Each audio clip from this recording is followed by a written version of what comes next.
So today we'll be revising this chapter, that is the best Christmas present in the world. As you have a test now, so we will be revising it in brief. Like the theme of the story of this best Christmas present in the world, it depicts the brotherhood and universal bonhomie and soldiers. That it says that soldiers in enemy camp, they want peace and harmony, and they want to live with their families. They want to end those discord between each countries. The discord of leaders develops no enmity among them, and they wish to celebrate and play together. The female character here, that is Mrs. Macpherson, she waited long for her husband to return from the war front, but uh, she didn't know that her husband had died much earlier. So the story is a very empathetic tale about the best Christmas present in the world. Let's discuss it now. Like uh, the author here, the author come across a letter.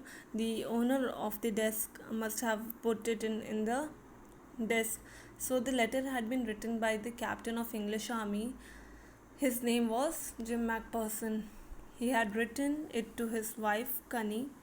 A wonderful incident had happened on the battlefield on the Christmas day. Jim Macpherson had narrated it in his letter. So here the English and the Germans were at war. In this letter, it describes the letter that the two armies stood in their respective trenches on the two sides of the no man's land. But suddenly, Macpherson, he saw that someone was waving a white flag from the enemy side. So then he saw many German soldiers. They were calling out to them. They were wishing happy Christmas to the English soldiers. Some English soldiers, they shouted back, "Same to you." The English people, they thought that that was all. To their surprise, they saw many Germans moving towards them. The captain was alarmed. It could be trick, but it was not. They were bringing with them the German wine and canned meat. Now there were no means rifle between the soldiers. They were hugging each other. The German officer, the officer moved towards Macpherson and they shook hands very warmly. So then the German officer said that he was from Dusseldorf, and that he had played a cello. He has been a cello earlier in the orchestra, and now he has joined that army. He gave his name as Hans Wolf. So in return, Macpherson also introduced himself. The who has written that letter, he introduced himself. He said that earlier he was a school teacher from Dorset. So Hans Wolf smiled, and he said that he knew Dorset the place, although Hans Wolf was from other land. In fact, he had never been to England, but he knew English. So his favorite, they discussed their favorite writer, that was Thomas Hardy. So his favorite book was Far from the Madding Crowd.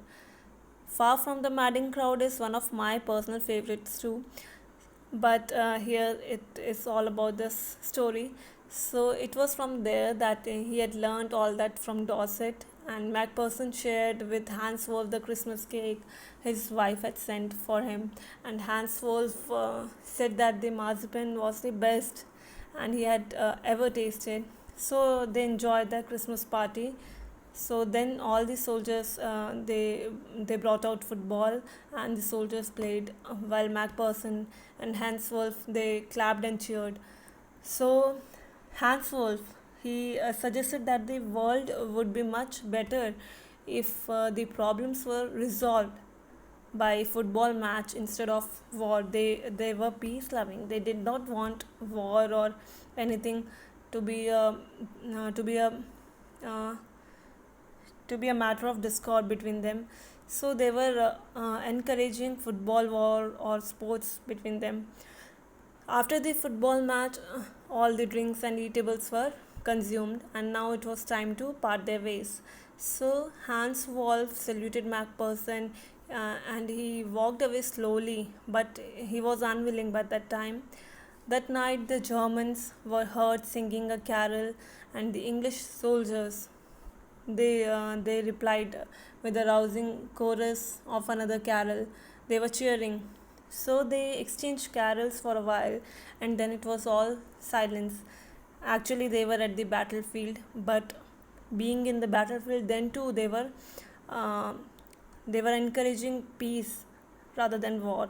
So Macpherson wrote in his letter that he would treasure those moments all his life. So Macpherson ended the letter here, hoping that the war would end soon. Both the armies longed for peace, and he was sure that they would be together again. He was hoping to be, he was hoping to come back again. But here the story has another climax or another turn of events. Like having read the letter, so wait. Having read that letter, the author put it back in the envelope. He decided to give the letter back to whom it belonged. He wanted to give it back to Connie Macpherson. He wasn't aware of the he wasn't aware who Connie Macpherson was, but he wanted that letter to be returned to her. So the address, he read that address, and so he drove all that way to the house number 12, and turned out to be the house was turned out to be a burnt shell.